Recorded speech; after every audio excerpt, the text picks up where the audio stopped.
ជំរាបសួរពុកម៉ែបងប្អូនទាំងអស់គ្នាថ្ងៃនេះវិលមកជួបខ្ញុំសាជាថ្មីថ្ងៃនេះដែរខ្ញុំក៏បាន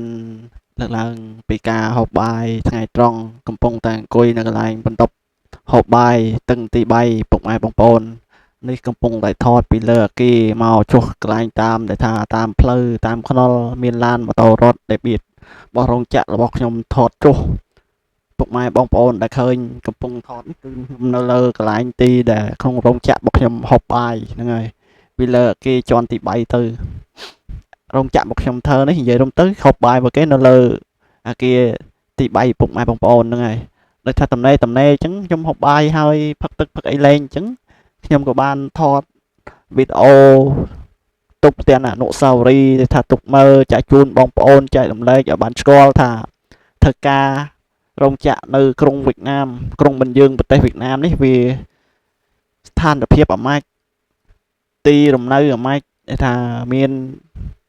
ខ្នល់ដូចជាមានជឿលឿនកលែកមកមើល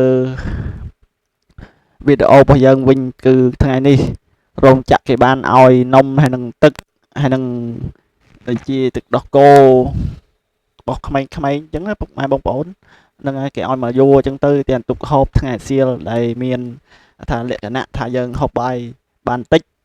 យើងហេវអញ្ចឹងទៅយើងក៏ហូបបន្ថែមបងអ្នកណាមិនហូបបន្ថែមទៅយកមកផ្ញើដូចជាប្រព័ន្ធកូននៅឯផ្ទះអញ្ចឹងណាពុកម៉ែបងប្អូនហ្នឹងហើយនឹងខ្ញុំទានតែថតទុកឲ្យបងប្អូនមើលទស្សនាថាវារបៀបម៉េចទេបងប្អូនហ្នឹងហើយតែវីដេអូរបស់ខ្ញុំមានតែប៉ុណ្្នឹងឯងសូមសរុបលាពុកម៉ែបងប្អូនទាំងអស់គ្នាកុំភ្លេចជួយ like ជួយ subscribe ជួយចែករំលែកមកខ្ញុំមួយដែលខ្ញុំមានកម្លាំងចិត្តកែស្នៃវីដេអូបន្តថែម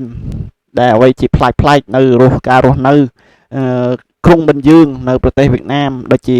សពថ្ងៃខ្ញុំបំពេញការងារនៅប្រទេសវៀតណាមចឹងបងប្អូនកូនអ្នកកម្ពុជាក្រោមបាទមិនចឹងទេសូមជូនពរពុកម៉ែបងប្អូនទាំងអស់គ្នាទទួលទានមានបានសុភមង្គលគ្រប់គ្រងគ្រួសារសុខភាពល្អសំណាងល្អបាយបាយ